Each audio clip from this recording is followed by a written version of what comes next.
मजा आया।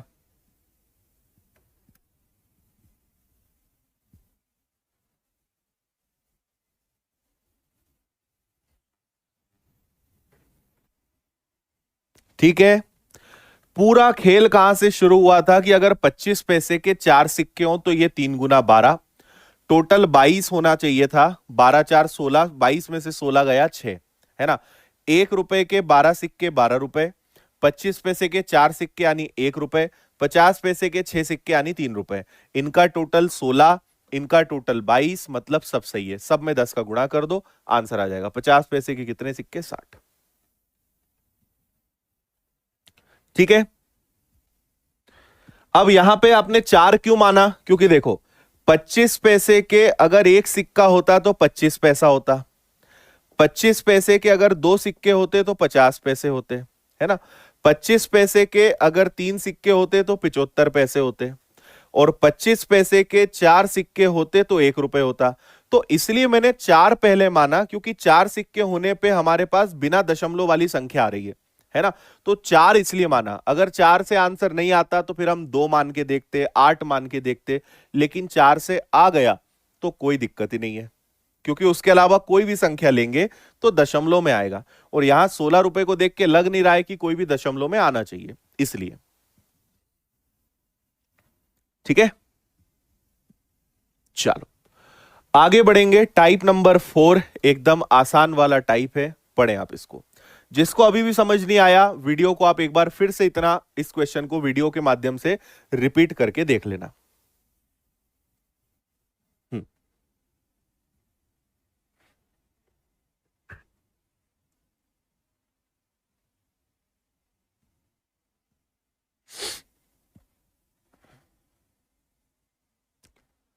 1270 रुपए एबीसी में बांटना है। ए को बी से 30 रुपए ज्यादा मिले, बी को सी से 20 रुपए ज्यादा मिले, किसको कितना कितना मिलेगा? देखो, आपको मैं यहां एक छोटी सी बात सजेस्ट करता हूं। ए को बी से, ए के पास बी से 30 रुपए ज्यादा होना चाहिए, और बी के पास सी से 20 रुपए ज्यादा होने चाहिए। आ रही बात समझ में? ए के पास बी से 30 रुपए ज्यादा, बी के पास सी से 20 रुपए ज्यादा, तो किसको कितना कितना मिलेगा? यहां पे आप भले एक्स लगा लो। क्यों लगा लो? क्योंकि उसमें एक्स जैसा कुछ है नहीं। लेट से कि सी के पास एक्स रुपए है, तो बी के पास 20 ज्यादा, इससे 20 ज्यादा, तो यहां हो गया एक्स प्लस 20। इससे 30 ज्यादा, इससे 30 ज्यादा, तो 30 और जुड़ेगा, तो बनेगा एक्स प्लस 50। आ रही बात समझ में? और तीनों के पास कुल मिला के कितने रुपए हैं? तो वो है 1270। ठीक है, तो ये आ गया आपका 3x + 70 बराबर में 1270। तो ये आ गया आपका 3x बराबर 1200। इसको x से इसलिए बता रहा हूं क्योंकि इसमें x से जैसा कुछ है नहीं, बहुत नॉर्मल चीज है, इसलिए कर लो, है ना। x की वैल्यू 400 आ गई, तो 400 x की वैल्यू है। तो आपको यहां पता चल गया कि c के पास 400 रुपए, 400 + 20 बी के पास, 400 + 50, 450 ए के पास। तो ये इनका पैसा है और ये आपका आंसर है। हाँ, यहां पे आपका मन करेगा कि सर सी को 1 मान ले क्या, सी को 100 मान ले क्या? यहां नहीं मानेंगे। देखो, मानते कहां हैं? जब आपके पास कोई प्रतिशत या गुना हो। आपसे बोलेंगे ए बी का 4 गुना है, बी सी का 5 गुना है, या ए बी का 10% ज्यादा है, ऐसे केस में मानते हैं। पर जहां क्लियर बोला है कि ए के पास बी से 30 रुपए ज्यादा है, वहां आप नहीं मान सकते भाई। मानोगे कैसे? 1 रुपए होगा तो 31 होगा, 2 रुपए होगा तो 32 होगा। तो आप ऐसे केस में नहीं मान सकते, इसलिए यहां पे माना नहीं जाएगा कुछ भी।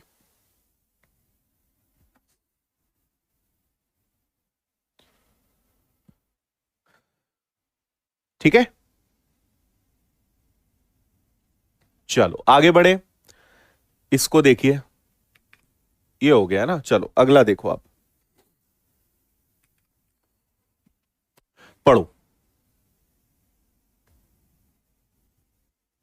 ऑप्शन से भी कर सकते हो, कोई समस्या नहीं है, ऑप्शन से कर लो।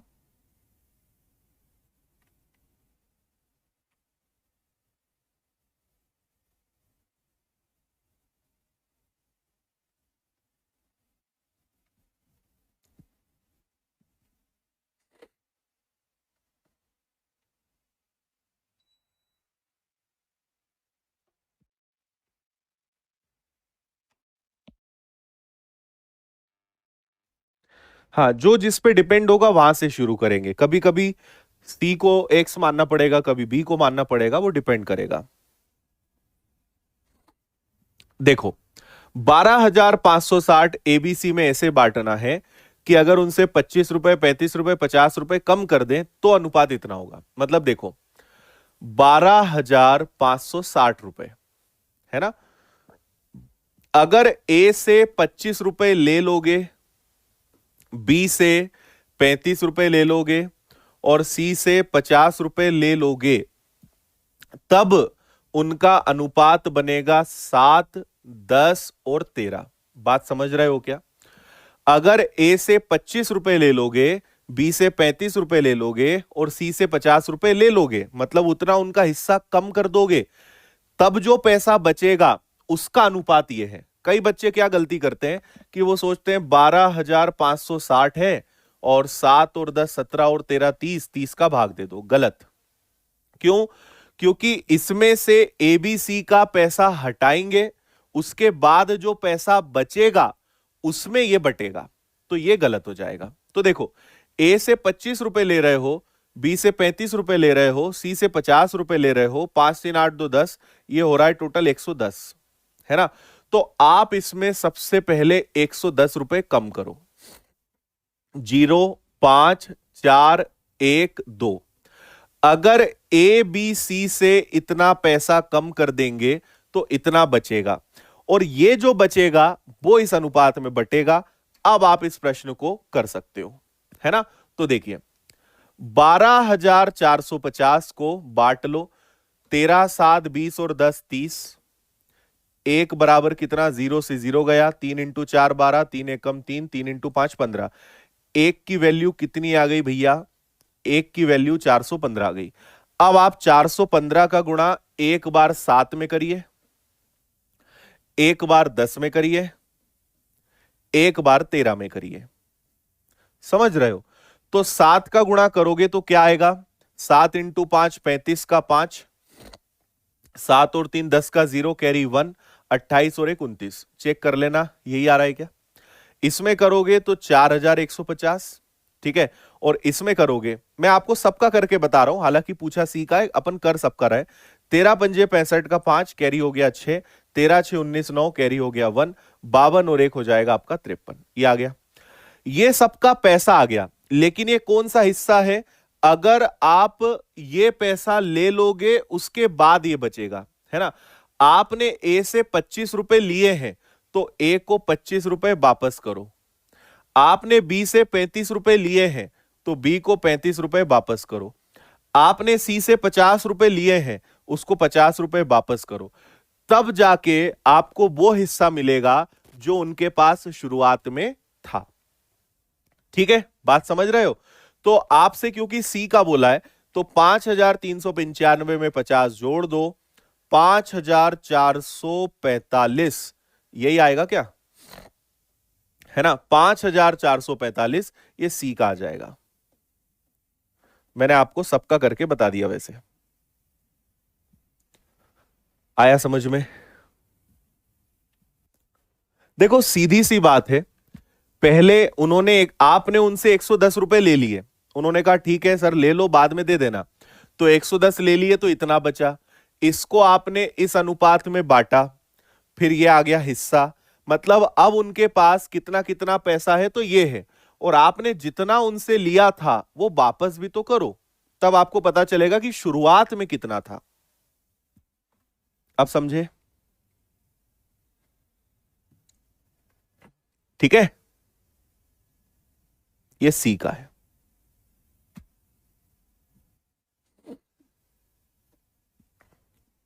दो ऑड है या इवन? इवन है। चलो, इससे और थोड़ा अच्छा नहीं, ये तो सेम है, इसको आप लोग करके बताओ। एकदम सेम क्वेश्चन,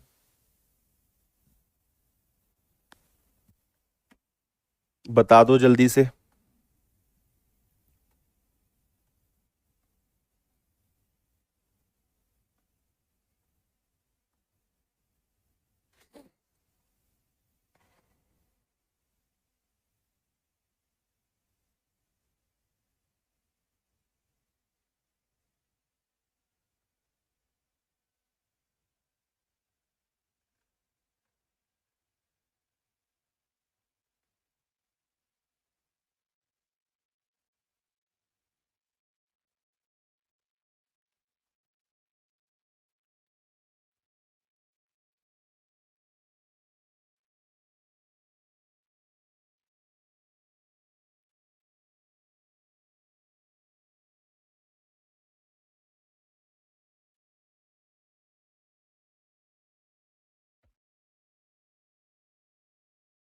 यस शिवानी जी, जुकाम हो गया है कल से।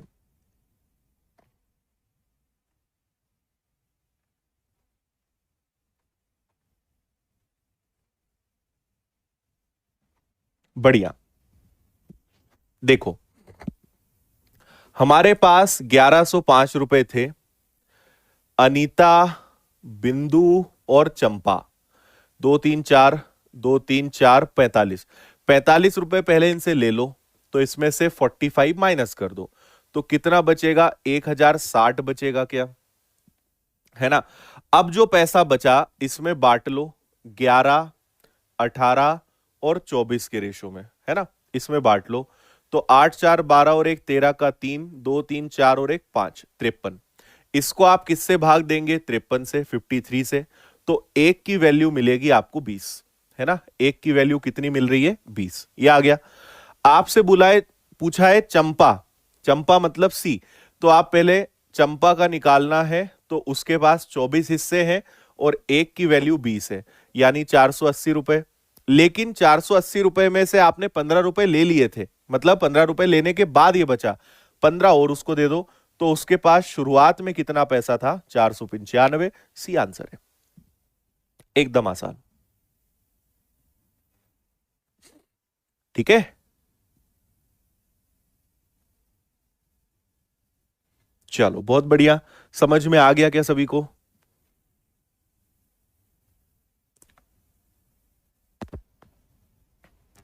अब एक इससे भी थोड़ा और हाई लेवल का क्वेश्चन लेते हैं। लेवल हाई नहीं बोल सकते, कैलकुलेशन थोड़ा ज्यादा है, इसको करेंगे। अच्छे से पढ़ना। बिल्कुल 495, देखो बिल्कुल सीख गए आप लोग भी।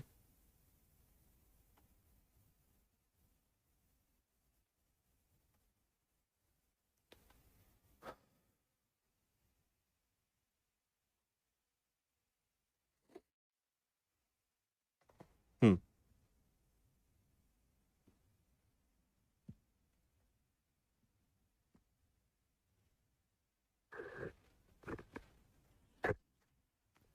Very good.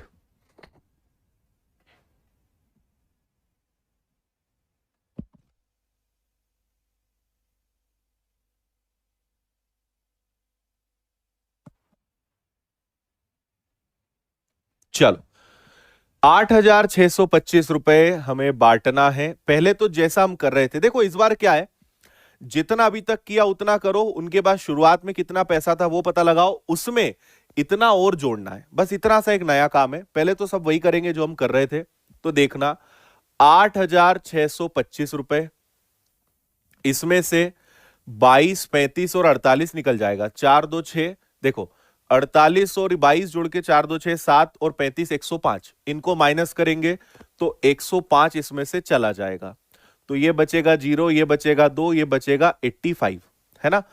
अब इसको हम बांटेंगे 17, 10 और 13 में, तो 17 अनुपात 10 अनुपात 13, तो बांट दो, तो ये आ जाएगा 1 2 3 और 4, 40 से कैंसिल होगा, 0 से 0 गया, 4 दूनी 8, 4 एकम 4, 4 तिया 12, तो एक की वैल्यू कितनी आ गई?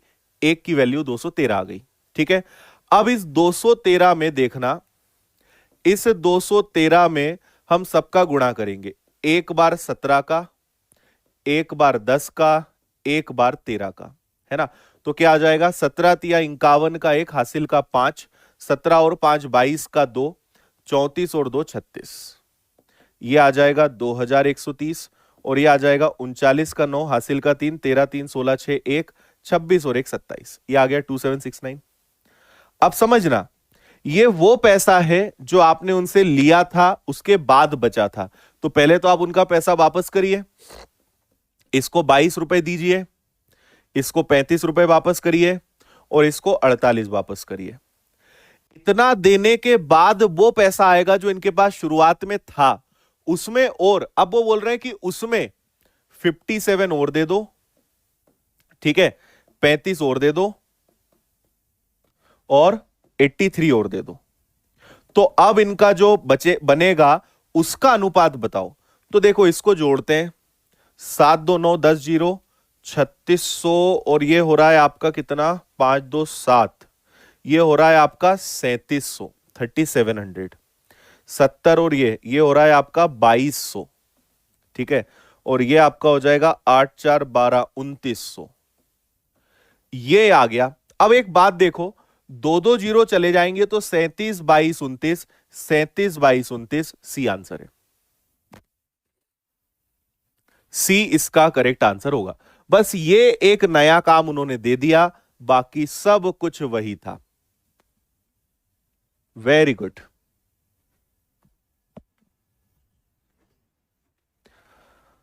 आया आप समझ में?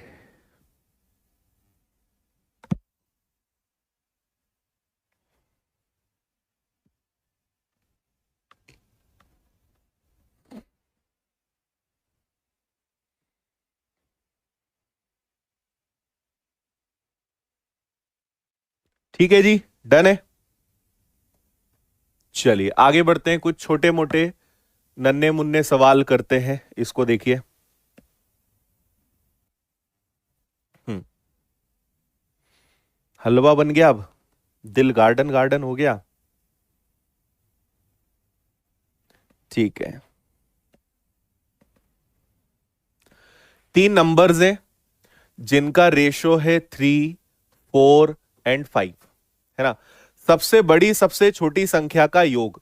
देखो, सबसे बड़ी और सबसे छोटी संख्या का योग मतलब ये दोनों। आप चाहो तो 5, इनको ऐसा कर लो आप, तो आपको कंफ्यूजन नहीं होगा। हालांकि एक्स ना भी लें तो भी चलेगा, लेकिन ले लो आप तो। सबसे बड़ी और सबसे छोटी संख्या का योग 5 और 3 8। सबसे बड़ी और सबसे छोटी संख्या का योग दूसरी संख्या और 52 के योग के बराबर है।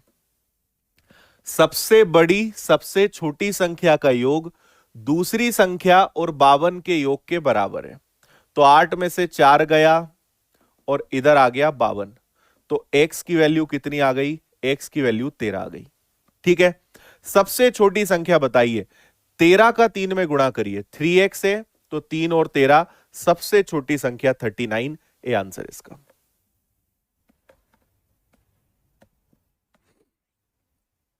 क्लियर है?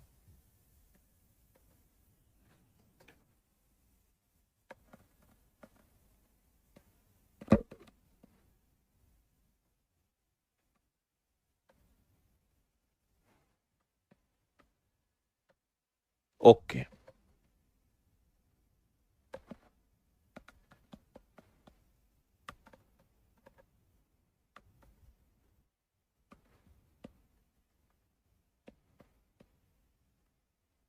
विदाउट एक्स करना है?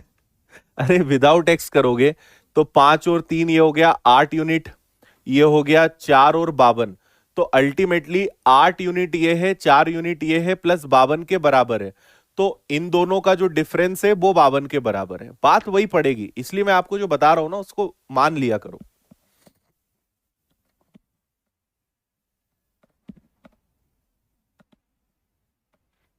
हम्म।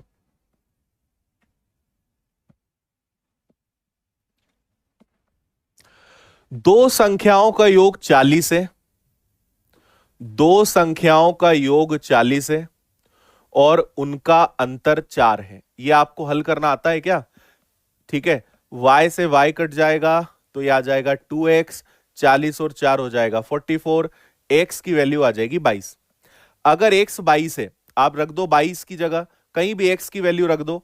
तो x की वैल्यू अगर 22 है तो 4 उसमें और हो जाएगा, मतलब वो हो जाएगा 18। या 22 में क्या जोड़ें कि 40 आ जाए? 18। ये x और y आ गए।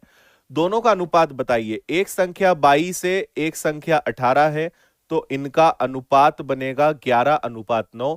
Option C is the answer.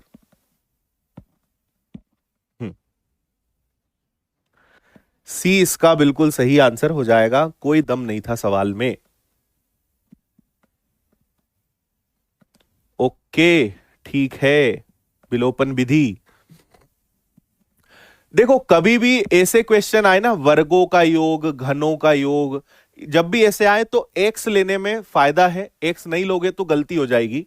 जैसे एक संख्या 3x है, एक संख्या 2x है, एक संख्या 5x है। इनके वर्गों का योग इनके वर्गों का योग कितना है? 1862। तो ये आ जाएगा आपका 9x², ये आ जाएगा आपका 4x², ये आ जाएगा आपका 25x², बराबर में 1862। 25, 4, 29 और 9, ये आ जाएगा 38x², बराबर में 1862। तो x का वर्ग बराबर 38 का भाग देंगे, 1862 को 38 से भाग देंगे, तो 38 का दुगना 76, 76 का हो जाएगा 152, है ना? 4 बार जाएगा और 8 इंटू 9, ये एग्जैक्ट 49 बार कटेगा। और 49 किसका वर्ग होता है? 7 का। अगर यहां आपने x नहीं लिया तो 38 की वैल्यू आप x की वैल्यू 49 ले लोगे, जो कि गलत हो जाएगा। इसलिए यहां पे x ले लो, कोई दिक्कत नहीं है। कभी भी ध्यान रखना, कोई भी अगर रेशो है तो आप उसके साथ x लगा सकते हो। ये कहां से आया ये कहना थोड़ा गलत होगा, है ना?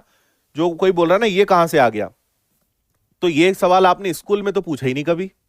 स्कूल में तो ऐसे ही करते थे।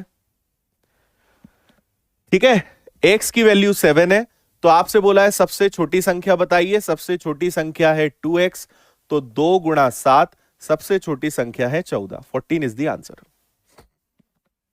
हाँ,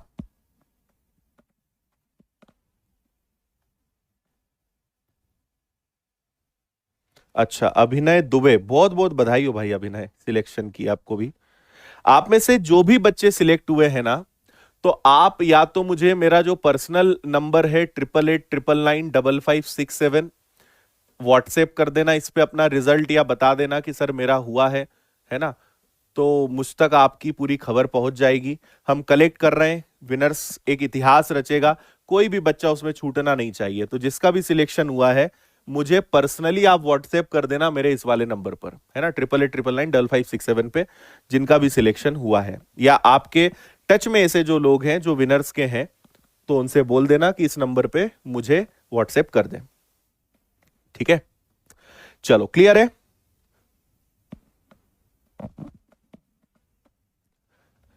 ये वाला मैं आपको होमवर्क में दे रहा हूं, इसको आप लोग करके लाना, नहीं तो कल बताऊंगा। कल शनिवार है, कल क्लास लगेगी, है ना, क्योंकि होली की छुट्टियों को कवर करेंगे, तो इसलिए कल आपकी क्लास रहेगी, मैथ्स लगेगा कल। अच्छा, बिल्कुल प्रियांश लोधी, आपको बधाई। नील, बधाई आपको, बहुत बढ़िया, बहुत सारे बच्चे सिलेक्टेड हैं। और मेहनत करेंगे, बिल्कुल चिंता ना करो, और मेहनत करेंगे अच्छे से। ठीक है, जरूर अभिनव, बिल्कुल। ठीक है, चलिए विदा लेते हैं आपसे। कल होती है मुलाकात वापस अपने समय पर। कल इस चैप्टर को हम आगे बढ़ाएंगे। ठीक है, बहुत बहुत धन्यवाद। जय हिंद, वंदे मातरम। खुश रहिए, मुस्कुराते रहिए, मेहनत करते रहिए। Take care.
बढ़िया।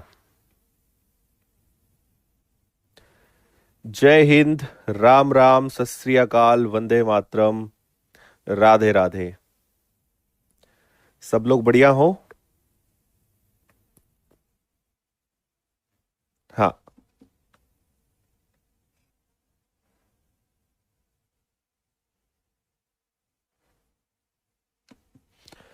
ठीक है, चलो तो करते हैं शुरुआत। बिल्कुल जी।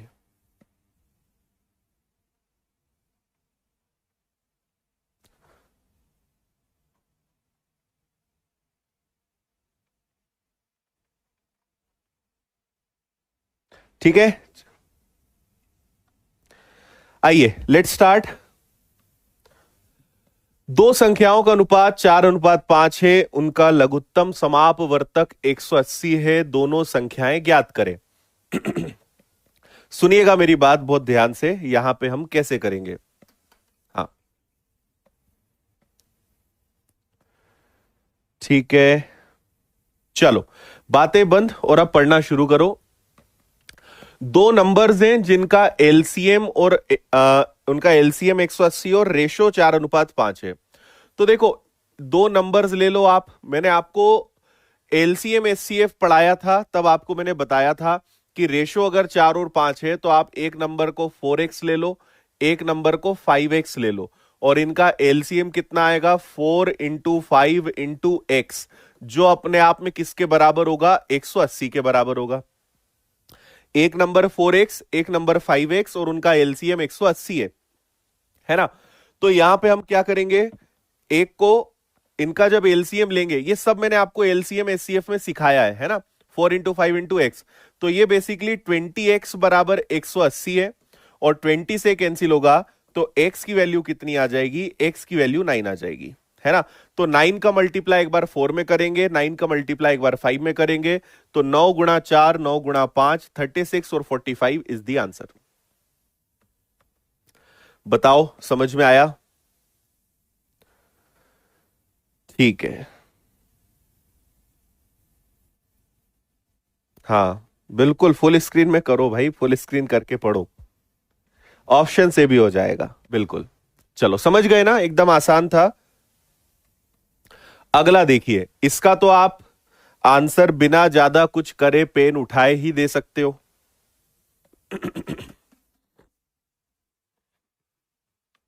हम्म, ठीक है। दो संख्याओं का अनुपात 3:4 है, एचसीएफ 15 है, एलसीएम बताइए। आपको मैंने कहा था कि अगर ऐसा रेशो दे देते हैं तो जो एच सी एफ होता है वही एक्स होता है और वही 15 होता है, हाँ या ना? तो एक नंबर आपका 45 है, एक नंबर आपका 60 है, और इनका एलसीएम कितना आ जाएगा? 180। आप एक काम और कर सकते थे कि 3x और 4x, 3x और 4x का एलसीएम ले लो, तो इनका एलसीएम आएगा 3 × 4 × x, और x की वैल्यू आपको पहले से पता है जो कि 15 है, तो 60, 60 का 3 गुना, आपका आंसर तब भी कितना आ जाएगा? 180 आ जाएगा। 180 इज द आंसर। अच्छा, हाँ योगेश जी, बिल्कुल कल मुलाकात हुई थी। आया समझ में? क्लियर है? जल्दी से बोलो। ठीक है, डायरेक्ट भी कर सकते थे, इसका कंसेप्ट भी आपको एलसीएम एचसीएफ में बता दिया था। चलिए आगे, इसको देखिए।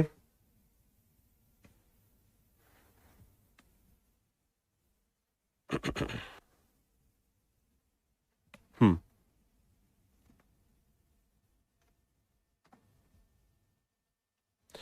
देखो, सिर्फ पढ़ाई लिखाई करो, फुल स्क्रीन करो, और जो पढ़ा रहे हैं वो पढ़ो, है ना? बातचीत कुछ नहीं होगी, कोई जवाब नहीं मिलेगा आपको, जो चल रहा है बस वो आप पढ़िए।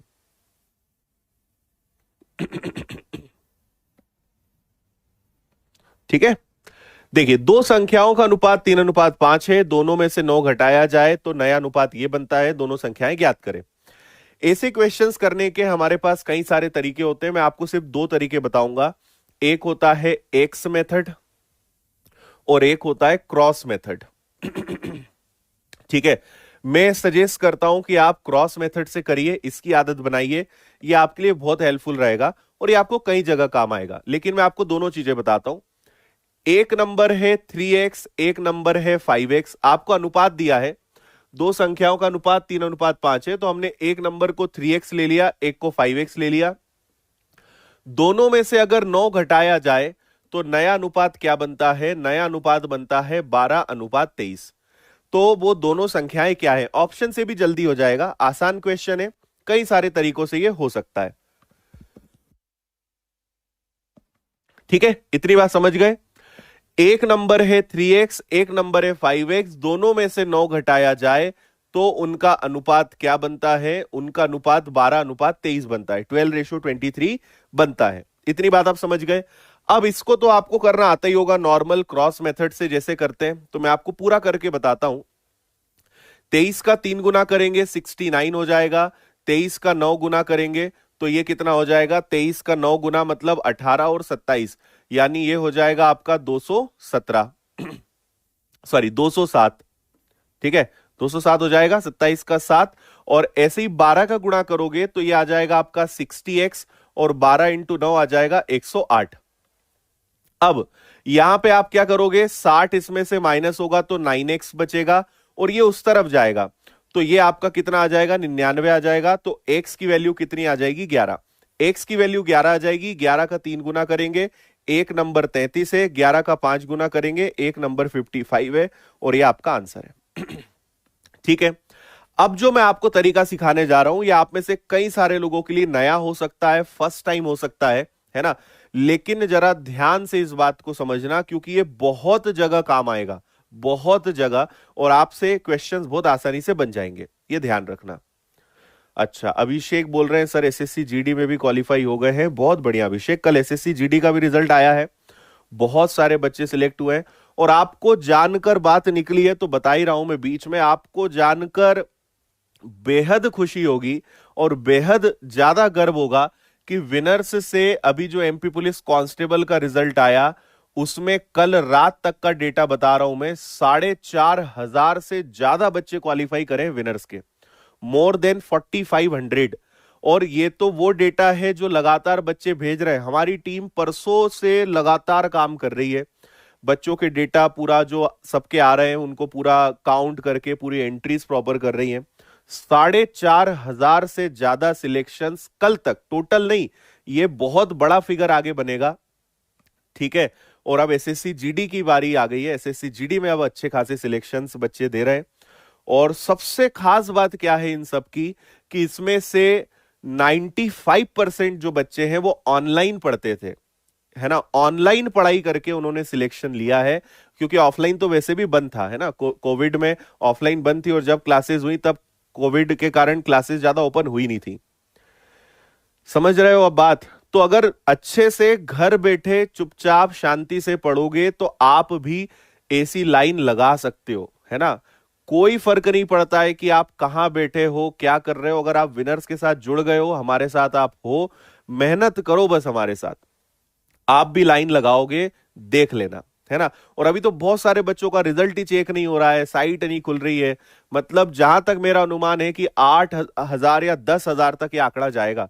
इतने बच्चे अकेले विनर्स के हैं जो फिजिकल में जाने वाले हैं, और ये एक ऐतिहासिक आंकड़ा है। इतना भयंकर बड़ा आंकड़ा दूर दूर तक किसी का नहीं है जो विनर्स ने करके दिखाया, और आप लोगों की मेहनत है ये। इसलिए पढ़ने पे ध्यान लगाओ, बहुत अच्छे से आपको सारी चीजें मिल रही हैं, बहुत अच्छे से घर बैठे तैयारी करने का मौका है, अच्छे से पढ़ लो। ठीक है, चलो भाई, जिनका भी जीडी में सिलेक्शन हुआ है उन्हें भी बहुत सारी बधाइयां, खूब सारा आशीर्वाद।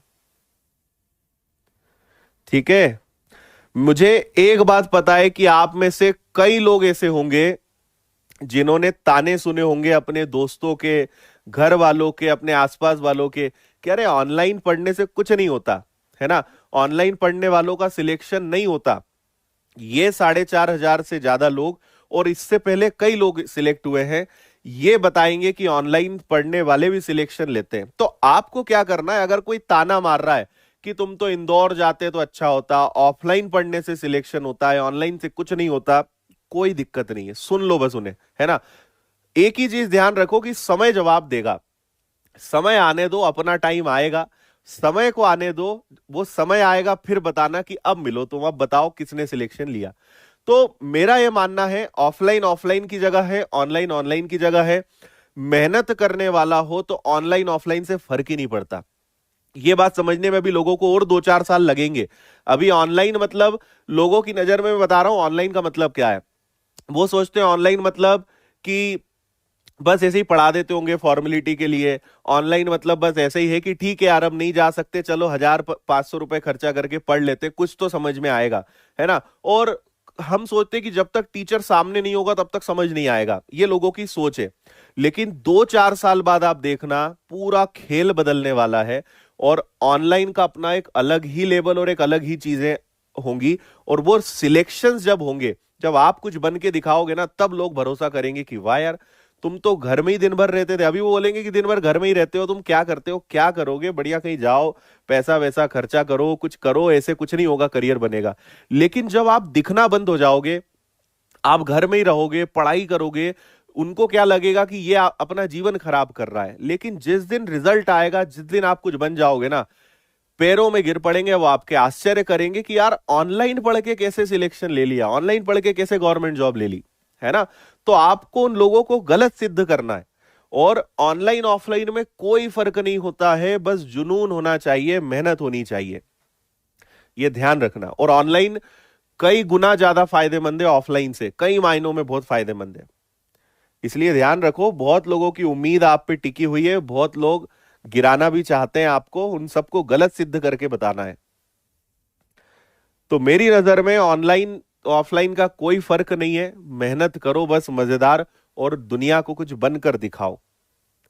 क्योंकि ताने तो आपने सुने हैं, नहीं सुने तो और सुनने पड़ेंगे, और अगर सुने हैं तो और ज्यादा सुनने के लिए तैयार हो जाओ। कानों को मजबूत कर लो, है ना, रुई लगा लो अपने दोनों कानों में, और अगर बंद कर लो तो और अच्छा, क्योंकि सुनना तो बहुत पड़ेगा। बेरोजगार व्यक्ति जो जीवन में कुछ नहीं कर पा रहा है, जिसके पास कोई लाइफ सेटल्ड नहीं है, स्टेबिलिटी नहीं है, गवर्नमेंट जॉब नहीं है, जब तक कुछ बनता नहीं है ना, हर कोई बजा के चला जाता है, हर कोई सुना के चला जाता है। बहस मत करो कभी ऐसे लोगों से, कभी पलट के जवाब मत दो। खुद से एक ही बात अंदर क्या कहो, रुक जाओ, टाइम आएगा, समय आएगा, समय जवाब देगा। मेहनत उतनी, कोई आपकी आलोचना कर जाए ना, कोई आपकी टांग खींच जाए, कोई आपको डीमोटिवेट कर जाए, तो उसको पॉजिटिव लो कि ठीक है, उस ताकत को ना, अपने आप को डीमोटिवेट मत करो उस ताकत से, उस ताकत को पढ़ाई पे लगाओ कि ठीक है अब तो बन के दिखाऊंगा ही मैं, अब तो कुछ करके दिखाऊंगा।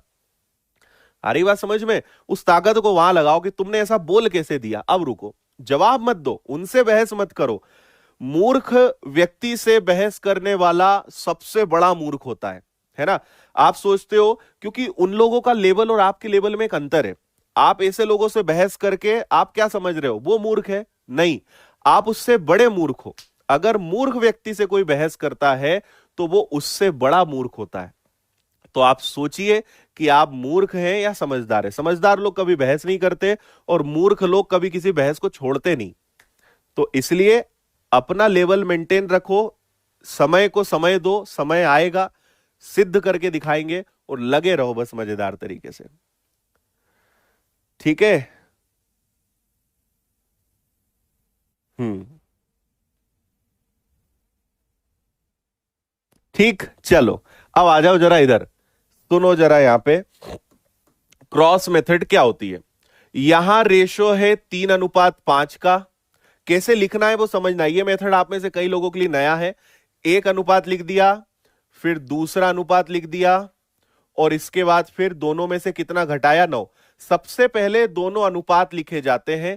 पहले अनुपात 3:5 था, बाद में अनुपात 12:23 हो गया, और दोनों में से आपने कितना घटाया, दोनों में से 9 आपने घटाया। इतनी बात समझ में आ गई? ठीक, अब आगे सुनिए। क्रॉस मेथड में क्या होता है, आप इन दोनों को क्रॉस में मल्टीप्लाई करते हो और इनका अंतर लेते हो। क्रॉस मल्टीप्लाई और अंतर, ये फिक्स फॉर्मेट है, ठीक है। 23 का 3 गुना होता है 69, 12 का 5 गुना होता है 60। दोनों में कितने का अंतर आया, 9 का। ठीक है, अब इनका क्रॉस मल्टीप्लाई करोगे। देखो 12 का 9 गुना और 23 का 9 गुना। 23 का 9 गुना करके उसमें से 12 का 9 गुना घटाओगे तो 23 का 9 बार गुणा करोगे, फिर 12 का 9 बार गुणा करके घटाओगे तो 23 में से 12 घटा लो 11 और उसका 9 बार गुणा कर दो तो सीधा आपको क्या मिल जाएगा? 99। 9 बराबर 99, 1 बराबर कितना मिलेगा? 1 बराबर मिलेगा 11। 11 का गुणा 3 में करिए 33, 11 का गुणा 5 में करिए 55। ये आपका आंसर है। कई लोगों को लगेगा कि सर ये भी अच्छा है, इसमें कोई दिक्कत नहीं, लेकिन आप अभी समझ नहीं रहे हो, आपको आगे का दिखता नहीं है कुछ, है ना। आप इसको सीखो, बात मानो, इससे कई गुना ज्यादा फायदेमंद ये वाला तरीका है। ठीक है, जितनी बात करोगे मैं उतना आपको इग्नोर करूंगा। मैं जो पढ़ा रहा हूं उसके अलावा मैं कोई जवाब नहीं दूंगा आपको, है ना। पढ़ो बस चुपचाप यहां पे। ठीक है, एक बार और बता रहा हूं मैं आपको, सुनिएगा मेरी बात बहुत ध्यान से। हम दोनों का क्रॉस मल्टीप्लाई करके डिफरेंस लेते हैं, हमेशा अंतर लेते हैं। देखो 23 का 3 गुना 69, 12 का 5 गुना 60, दोनों में अंतर कितने का आया? 9 का।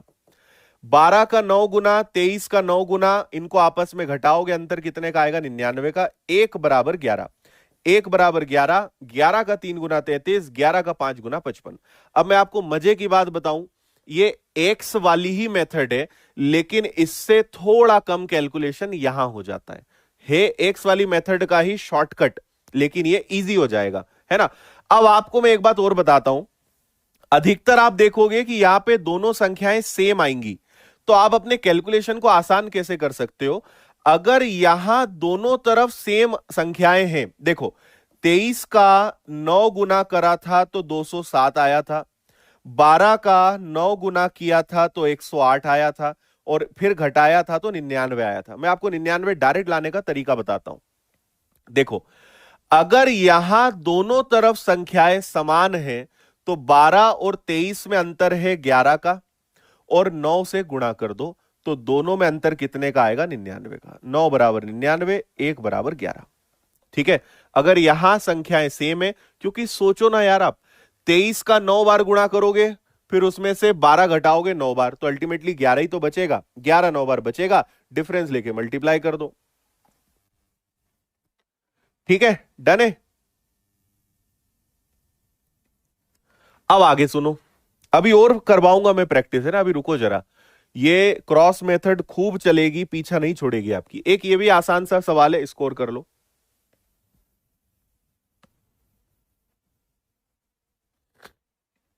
हाँ,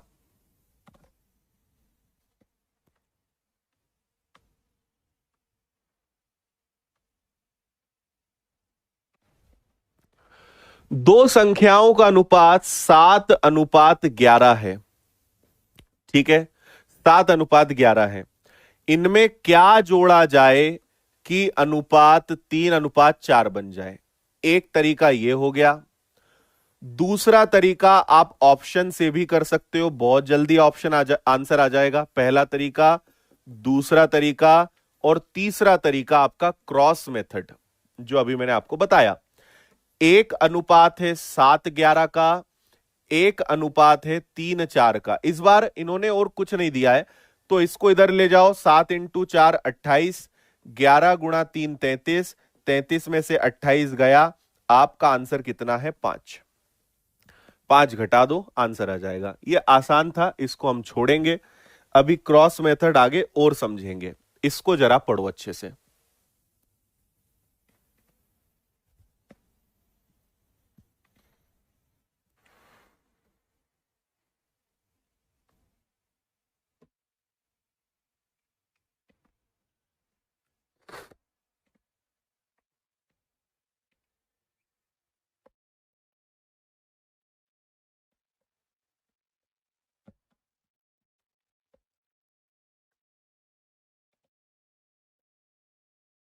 यस, ऐसे क्वेश्चन आए थे 2022 की परीक्षा में।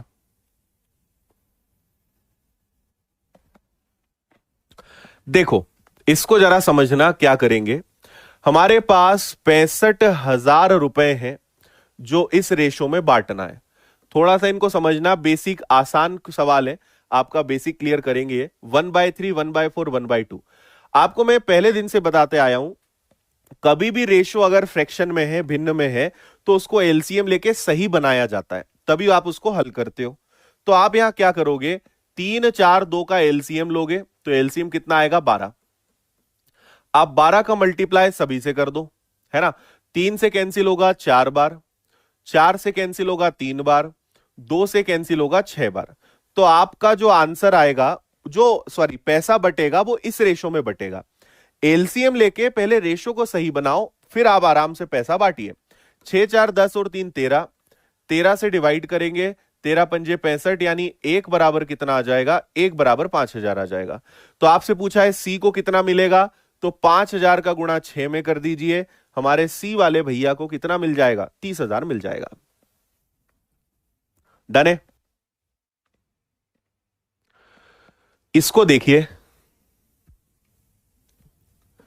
11,700 रुपए हमारे पास थे, जो ए बी सी में 4:3:6 में बांटना था, पर गलती से हमने उसे किस रेशो में बांट दिया, गलती से 1/4, 1/3 और 1/6 में बांट दिया। तो बी को कितने रुपए का लाभ हुआ, देखो पैसा बांटना इस रेशो में था, गलती से इस रेशो में बांट दिया, तो ये तो गड़बड़ हो गया, है ना। और इससे जरूर किसी ना किसी व्यक्ति के साथ कम ज्यादा हुआ होगा, तो उन्होंने बोला है बी को कितने का लाभ हुआ, मतलब वो खुद बोल रहे हैं कि बी को ज्यादा पैसा मिलेगा, है ना, पहले से, क्योंकि गलती हो गई तो पैसा इधर उधर हो जाएगा, किसी को ज्यादा किसी को कम मिल जाएगा, तो बी के बारे में पता लगाना है। अच्छा, ये रेशो को पहले सही कर लेते हैं, एलसीएम ले लेते हैं वापस से 12, तो इसको 12 से मल्टीप्लाई कर देते हैं। 4 से कैंसिल करोगे, 3 से कैंसिल करोगे, 6 से कैंसिल करोगे, है ना। अब देखो 11,700 रुपए को इस रेशो में बांटो, तो 13, 1 बराबर कितना, 900, 9 बार कैंसिल होगा, और आपसे केवल बी से पूछा है तो बी का कर दो, तो बी को इधर कितना मिल रहा है, 2700 मिल रहा है। अब फिर से 11,700 को बांटो, 4329, 1 बराबर कितना आएगा, 1300, तो 4 बराबर कितना हो जाएगा, 5200, है ना। तो यहां पे बी को कितना मिला, 52, मतलब उसको मिलना 2700 था, पर हमने जो गलती कर दी उस कारण क्या हुआ, उसे 5200 मिल गया। भाई इस रेशो के हिसाब से बांटोगे तो बी को 5200 मिलेगा, इस रेशो के हिसाब से बांटोगे तो उसे 2700 मिलेगा, तो उसे लाभ तो हुआ ना, प्रॉफिट तो हुआ, कितने का हुआ, तो 5200 रुपए उसको मिले, जबकि पहले तो 2700 ही मिल रहे थे, मतलब सीधा सीधा 2500 रुपए का प्रॉफिट उसको हुआ। बी इसका आंसर है, B is the right answer.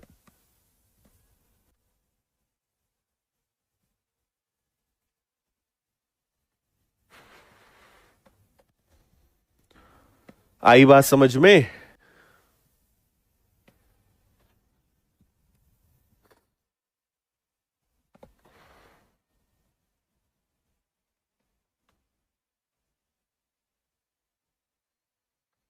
Okay, done है।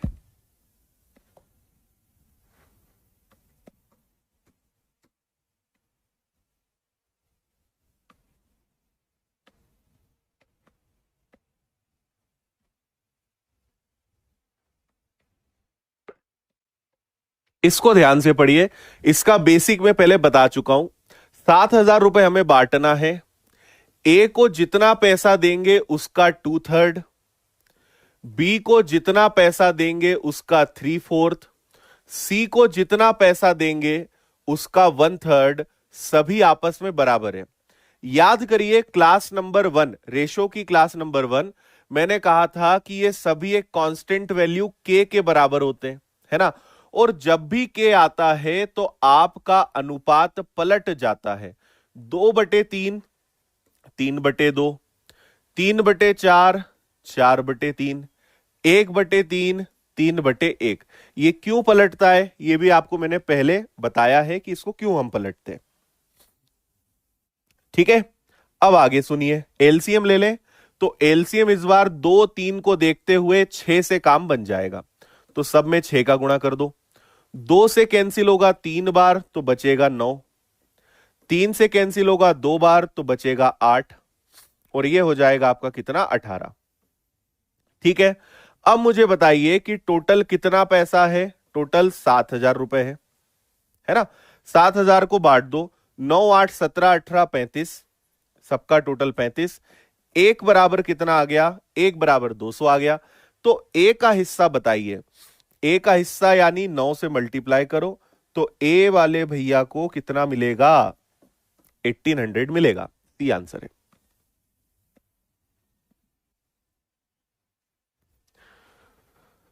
आया समझ में?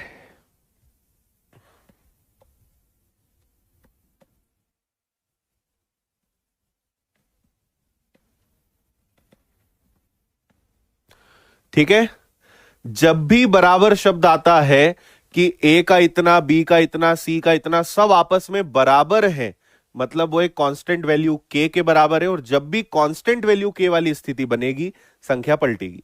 ऐसा इसके पहले दोनों क्वेश्चंस में नहीं बोला था, तो हम नहीं पलटेंगे। क्लियर है? चलो आगे बढ़ेंगे। Type number 7, question number 55। ये तो एकदम लड्डू सवाल है, पढ़ो इसको अच्छे से।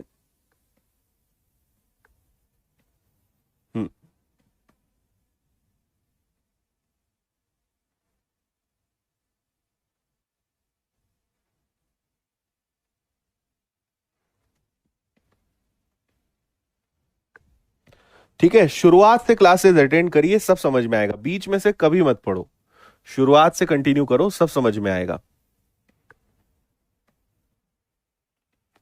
माय कोर्सेज में सब कुछ आपको दिख जाएगा। देखिए, आपके पास रेशो है 4 6 और 9 का। 12 12 बच्चे आए तो नया रेशो बन गया 7 9 और 12 का। मुझे बस एक बात बता दो कि यहां कितने की वृद्धि हुई, 3 की। यहां कितने की वृद्धि हुई, 3 की। यहां भी वृद्धि हुई 3 की। कितने बच्चों के कारण, क्योंकि 12 बच्चे आए तो 3 3 का अनुपात बढ़ गया। 3 बराबर 12 यानी 1 बराबर 4। और अगर 1 बराबर 4 है तो शुरुआत में कितने बच्चे थे? शुरुआत में 4 और 6 10 और 9 19। शुरुआत में तो रेशो 19 था। अगर 1 की वैल्यू 4 है तो 19 बराबर कितना, 19 का 4 से गुणा करेंगे। शुरुआत में 76 बच्चे थे। क्लियर है? तो ये सेम है। अगर सेम नहीं आएगा तो क्या करेंगे वो भी आगे मैं बताऊंगा, लेकिन ये इजी है। सब में 3 3 की वृद्धि हुई 12 बच्चों के कारण। 3 बराबर 12, 1 बराबर 4। तो शुरुआत में कितने बच्चे थे, 19 से गुणा करेंगे। चलिए अब 2 4 सवाल थोड़े अच्छे लेवल के आएंगे, हाई लेवल के आएंगे। ये तो खैर थोड़ा इजी है, लेकिन इसके बाद 1 2 सवाल थोड़े दमदार है। इसको पढ़िए पहले आप।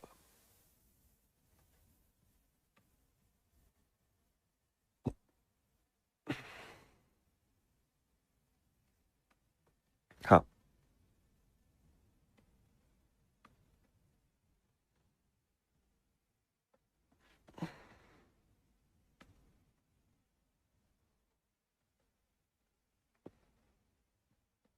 ठीक है, सुनिए।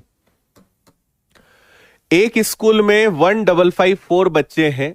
लड़के लड़कियों की संख्या का अनुपात 4:3 है। कुछ दिन बाद 30 लड़कियों ने प्रवेश लिया, कुछ लड़कों ने स्कूल छोड़ दिया, जिससे उनका नया अनुपात 7:6 हो गया। बताइए कितने लड़कों ने स्कूल छोड़ा। देखो सिंपल बात है यार, 1554 बच्चे हैं, ठीक है, जिसमें लड़के और लड़कियों का, बॉयज एंड गर्ल्स का जो रेशो है वो 4:3 है। कुछ दिन बाद 30 लड़कियों ने प्रवेश लिया और कुछ लड़कों ने स्कूल छोड़ दिया और नया अनुपात उनका 7:6 बन गया। नया रेशो बॉयज एंड गर्ल्स का 7:6 बन गया। अब मेरी एक बात सुनना बहुत ध्यान से।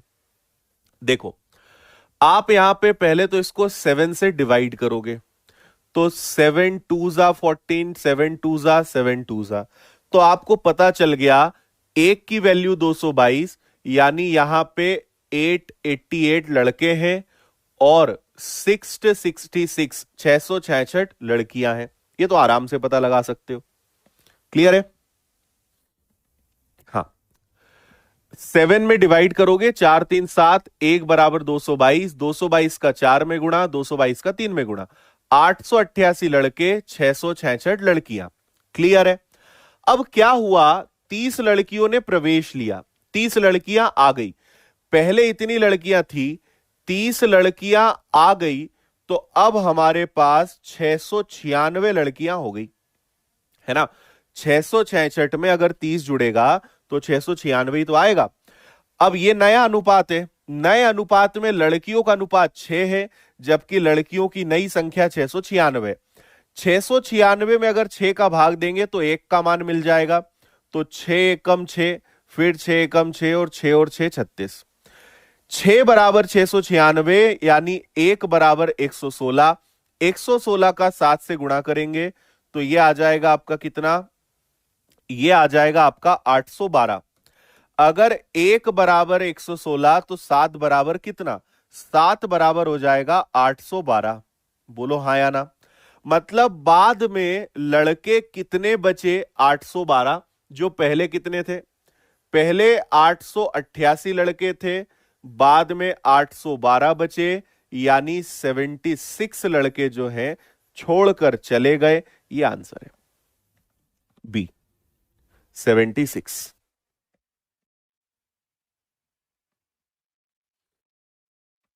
एकदम सिंपल सा सवाल भाई, लड़के इतने थे, लड़कियां इतनी थी, 30 लड़कियां और आ गई तो लड़कियों की संख्या हो गई 696।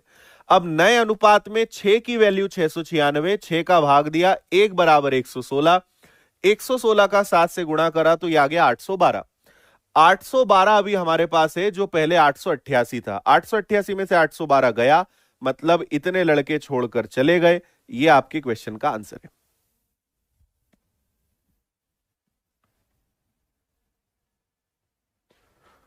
अब ठीक है,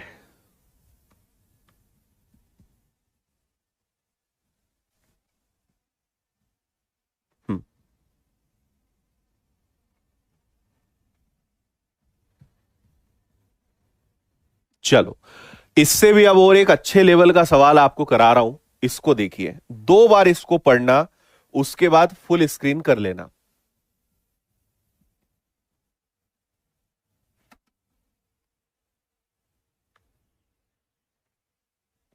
यहां तिर्यक गुणा वाली मेथड नहीं लगेगी। विशाल जी, ज्यादा दिमाग नहीं लगाना है अपने को, जो बोला है वो करना है प्रश्न के हिसाब से।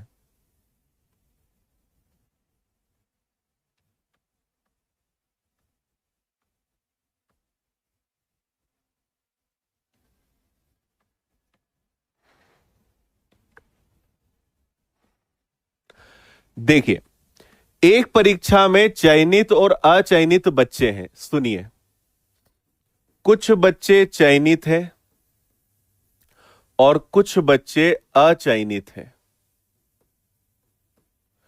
चयनित को इंग्लिश में बोलेंगे हम सिलेक्टेड, और अचयनित को बोलेंगे अनसिलेक्टेड। ठीक है, कुछ चयनित है, कुछ अचयनित है। 90 कम विद्यार्थियों से आयोजन किया होता और 20 कम चयनित होते तो चयनित और अचयनित विद्यार्थियों का अनुपात 5:1 हो, तो प्रारंभ में कुल कितने विद्यार्थी थे, है ना। तो एक बात बताओ, इनको हम 9 ले लें, इनको 2 ले लें, है ना। इन्होंने बहुत सिंपल कहा है कि अगर 80 विद्यार्थी कम होते, 80, आप ना बस शब्दों को सुनना ध्यान से, शब्दों का खेल है। 80 विद्यार्थी कम होते और 20 चयनित कम होते, 20 चयनित कम होते, तो उनका नया अनुपात, इन लोगों का नया अनुपात क्या बनता, 5:1। उम्मीद है आपने क्वेश्चन अच्छे से पढ़ा होगा, है ना। अब इसके आगे मेरी बात बहुत ध्यान से सुनना। हाँ, अब सुनिए, देखो ऐसे क्वेश्चंस में पूरा का पूरा खेल जो है वो किस चीज का होता है, वो इनका होता है। ये जो बोल रहे हैं ना 2 पॉइंट, पूरा का पूरा प्रश्न इन 2 पॉइंट्स को ध्यान में रख के ही हल करते हैं, है ना। 80 विद्यार्थी कम होते, 20 चयनित कम होते तो क्या करना। अब यहां पे फिर 2 मेथड है। पहले मैं आपको एक्स मेथड बता दूं, फिर आपको क्रॉस मेथड बता दूं। आपके मन में यह भी डाउट आएगा कि सर क्रॉस मेथड या एक्स मेथड कब लगाते हैं, कैसे लगाते हैं। तो याद रखना, जब भी आपको 2 अनुपात दिए जाते हैं, भाई एक अनुपात है ये, किसी में कुछ आए कुछ गए और उसके बाद नया अनुपात कुछ बन गया, ऐसे केस में हमेशा आप क्रॉस मेथड लगा सकते हो, है ना। देखो आपसे कहा गया है 80 विद्यार्थी कम होते, अगर 80 विद्यार्थी कम होते यानी वो कुल विद्यार्थियों की बात कर रहे हैं, तो हमें टोटल विद्यार्थी लेने पड़ेंगे, स्टूडेंट्स लेने पड़ेंगे। और दूसरा बात कर रहे हैं चयनित बच्चों का, तो हमें दूसरे केस में चयनित यानी सिलेक्टेड बच्चों को लेना पड़ेगा, है ना। अगर एक्स से करना है तो दोनों को एक्स लेना पड़ेगा। मुझे बताओ कि टोटल बच्चे कितने हो गए, 11x, है ना। इसमें से चयनित कितने हैं, तो वो है आपके 9x, है ना। हमने कुल विद्यार्थी क्यों लिए, क्योंकि आपसे क्या कहा गया है कि 80 विद्यार्थी कम होते। 80 विद्यार्थी कम होते मतलब कि ये 80 कोई भी हो सकते हैं, ये चयनित भी हो सकते हैं, अचयनित भी हो सकते हैं, सिलेक्टेड अनसिलेक्टेड में से कोई भी हो सकते हैं। इसका मतलब कि ये कुल बच्चे होंगे, कुल में से कम करेंगे। तो अगर 80 विद्यार्थी कम होते तो कुल विद्यार्थी में से अगर 80 कम होते और चयनित में से अगर 20 कम होते, तो बाद में कुल विद्यार्थियों का रेशो क्या बनता, 6, और बाद में चयनित लोग इसमें से कितने हैं, 5। इसको हल करके x का मान निकलेगा और फिर उसका गुणा हम 11 में करेंगे तो हमें कुल विद्यार्थी मिलेंगे। मैं एक बार फिर बता रहा हूं, पूरा का पूरा खेल इन दोनों का है। 80 विद्यार्थी कम होते, भाई कौन से 80, कोई भी हो सकते हैं। तो कुल विद्यार्थी कितने हैं, 11, इनमें से कोई भी 80 कम होते। 20 चयनित कम होते, तो चयनित कितने बच्चे हैं, 9, इनमें से 20 कम होते। ठीक है, तो क्योंकि आपने ऊपर कुल विद्यार्थी लिए हैं तो बाद में कुल विद्यार्थी कितने होंगे, 5 और 1 6। नीचे चयनित लिए हैं तो चयनित विद्यार्थी कितने हैं, 5। इसको करेंगे हल, है ना। अब मैं आपको बता रहा हूं इसका दूसरा तरीका, जिसको हम क्या कहेंगे, क्रॉस मेथड कहेंगे। इसमें भी हमें करना यही पड़ेगा, विद्यार्थी और चयनित का ही रेशो लेंगे, लेकिन यह थोड़ा सा इजी हो जाएगा। देखो कुल कितने विद्यार्थी हैं, तो आप कहोगे 11, चयनित कितने हैं, 9, बाद में विद्यार्थी कितने, 6, उसमें से चयनित कितने, 5, है ना। कुल कितने विद्यार्थी जा रहे हैं, 80,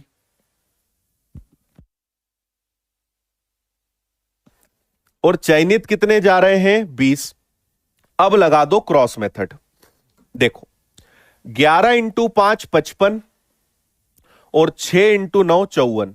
बोलो कितने का अंतर, 1 का। 11 इंटू 5 55, 9 इंटू 6 54, कितने का अंतर, 1 का। काम खत्म। अब इधर आ जाओ, इनका अंतर ले लो भैया जरा, संख्याएं समान नहीं है, पूरा पूरा करेंगे।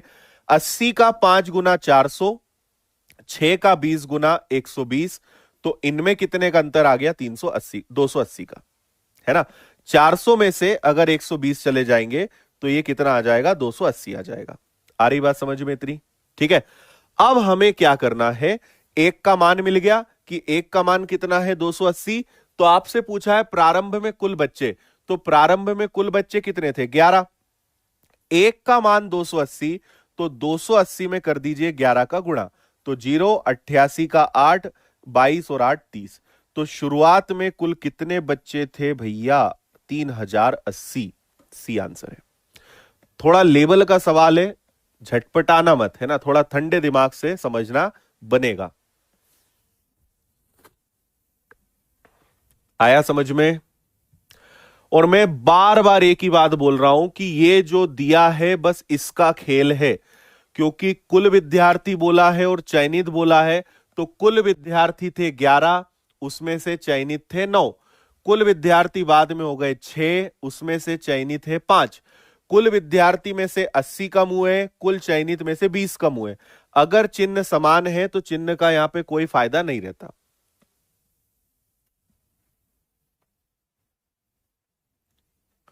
आया? क्रॉस मेथड को भी देखते तो जाओ, आपको फेवरेट मेथड हो जाएगी आपकी। एग्जैक्टली लव्यांश, समझे?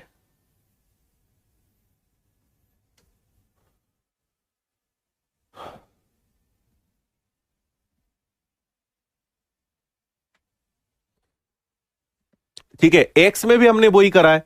कुल विद्यार्थी 11x, कुल बच्चे 9x, 80 कम 20 कम, टोटल बच्चे 6, चयनित 5, 6/5। इसको हल करोगे, एक्स की वैल्यू कितनी आएगी? वही आनी है। आंसर कभी अलग नहीं आएगा। एक्स की वैल्यू 280 आएगी, 280 का गुणा 11 में कर देना, 3080 आंसर आ जाएगा।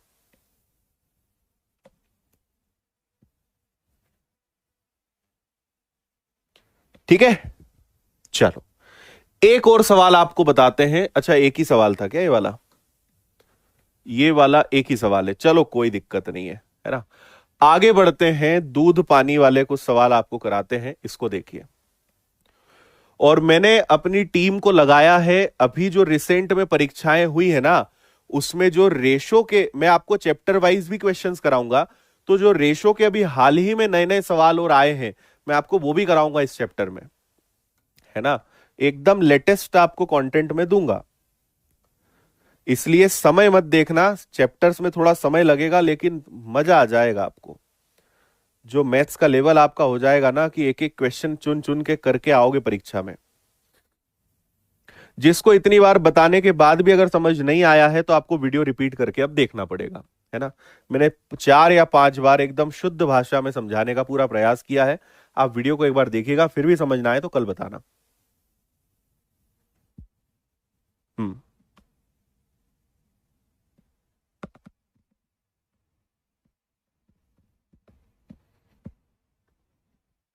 चलिए देखिए, 2 बर्तन हैं, इनमें दूध पानी का अनुपात 2:3 है, बी में 3:1 है, दोनों को मिला दो। आपको मैं ऐसे सवाल मिक्सचर इरिगेशन यानी मिश्रण में कराऊंगा, लेकिन यहां पे बस एक सेटिस्फेक्शन के लिए, क्योंकि कई किताबों में क्या होता है, ये वाले सवाल अनुपात में देते हैं, फिर बच्चे बोलते हैं सर आपने तो ये वाला टाइप नहीं कराया। एक्चुअल में ये टाइप अनुपात का नहीं है, ये मिश्रण का है, एलिगेशन मिक्सचर का है, तो उसमें करेंगे डिटेल में।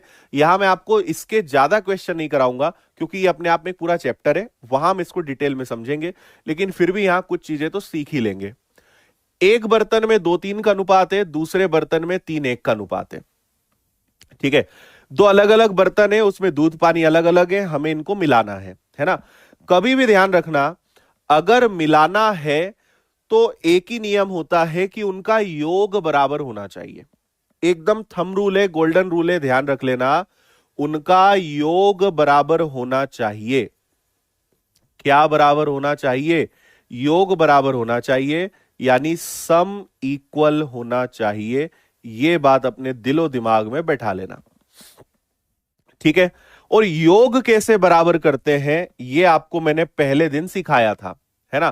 भाई देखो, इनका योग है 5, इनका योग है 4, तो आप क्या करोगे, इधर 5 है तो इधर 5 का गुणा, इधर 4 है तो इधर 4 का गुणा, और इसके बाद देखना क्या चमत्कार होता है। 4 का दुगुना 8, 4 का 3 गुना 12, 5 का 3 गुना 15, 5 का 1 गुना 5। अब जरा देखना, 12 और 8 20, 15 और 5 20। अब मुझे कोई तकलीफ नहीं है, 2 मिश्रण हो, 3 मिश्रण हो, 4 मिश्रण हो, योग बराबर होना चाहिए।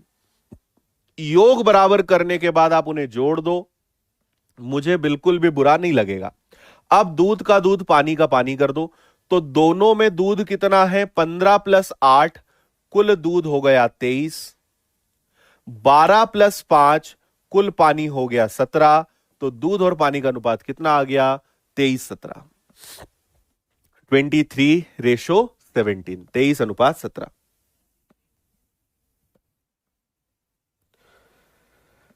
क्लियर है जी?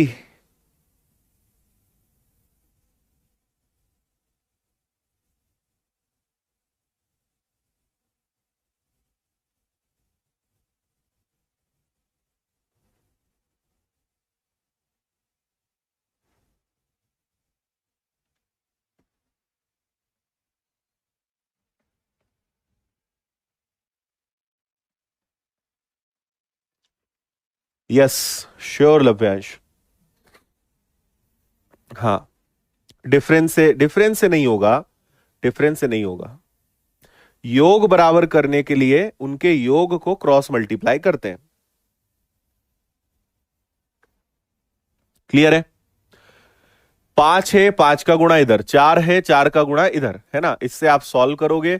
मिल्क प्लस मिल्क 15 और 8 23, पानी पानी 12 5 17, ये आपका आंसर है। ये सवाल अलग है, ध्यान से पढ़िए, हर बच्चा कर पाएगा इसको, कोई भी कर देगा। हम्म,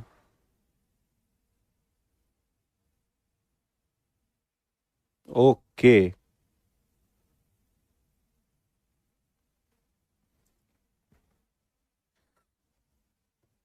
हम्म,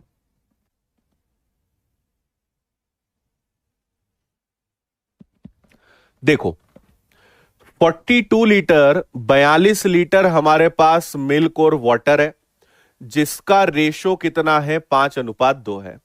तो 5 और 2 होता है 7, एक बराबर कितना होता है? 6। 6 का 5 गुना 30 लीटर, 6 का दुगना 12 लीटर। क्लियर है?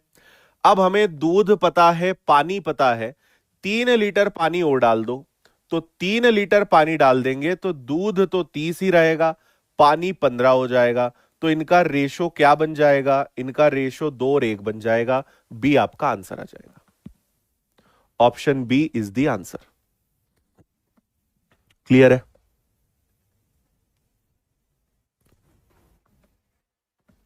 बोलो भाई जल्दी से।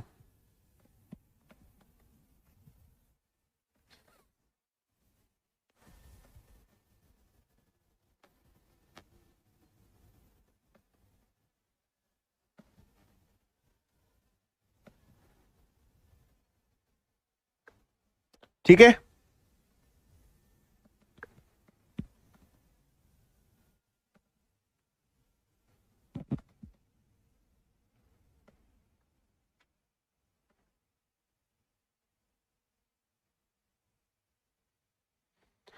हाँ चलो, एक हमारे विद्यार्थी पूछ रहे हैं सर 3 को मिला के बता दो, बता देता हूं चलो मैं, है ना?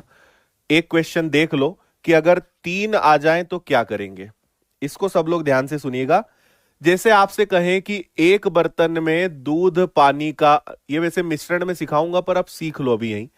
एक में अनुपात है 1:2, एक दूसरा है जिसमें दूध और पानी का अनुपात है 2:3, और एक तीसरा है जिसमें दूध और पानी का अनुपात है 1:3, और तीनों को मिला के एक चौथे बर्तन डी में डालना है, उसमें दूध और पानी का अनुपात क्या होगा, है ना? 3 बर्तन को अपन मिलाते हैं। ऐसा सवाल भी इस साल आया था। ठीक है, अब सुनिएगा कि इसको हम कैसे करेंगे। देखो, आपको एक बात समझना है कि यार इनका योग बराबर होना चाहिए, है ना? ये कितना है? ये है 3। ठीक, ये कितना है? ये है 5। ये कितना है? ये है 4, है ना? अब मुझे बताओ कि इनका एलसीएम क्या हो सकता है? इनका एलसीएम हो सकता है 60। 60 इज द नंबर जो सब बराबर हो सकते हैं। 3 को अगर 60 बनाना है तो यहां गुणा करना पड़ेगा 20 का। 5 को 60 बनाना है तो यहां गुणा करना पड़ेगा 12 का। 4 को 60 बनाना है तो यहां गुणा करना पड़ेगा 15 का। हाँ या ना? तो 20 का गुणा दोनों में करो, 20 और 40। ठीक है, अनुपात। 12 का गुणा करो 24 और 36। 15 का गुणा करो 15 और 45। और मजे की बात क्या है? 20 प्लस 40 60, 24 प्लस 36 60, 15 प्लस 45 भी 60। सबका योग बराबर है। ठीक है, अब आगे सुनो, आगे क्या करेंगे भैया, अब आप सबको जोड़ दो, ये दूध है, ये भी दूध है, ये भी दूध है, तो टोटल मिल्क आ जाएगा, पानी पानी और पानी, टोटल पानी आ जाएगा, कर लोगे। ठीक है, मेन बात समझ गए। मैं आपको इससे भी बढ़िया तरीका बता रहा हूं, मतलब थोड़ा सा और शॉर्ट हो जाएगा, यहां तक सेम रहेगा। जैसे यहां 3 है, यहां 5 है, यहां 4 है, तो आप एक काम करो, ये 3 है ना, इस 3 को छोड़ दो, तो बचा कौन, 5 और 4, मतलब यहां गुणा करेंगे 20 का, 5 इंटू 4 20। यहां 5 है ना, तो यहां 3 और 4 क्या है, 12, यहां गुणा करेंगे 12 का। यहां 4 है ना, तो 5 और 3 का गुणा करेंगे, तो यहां गुणा करेंगे 15 का। वही बात है,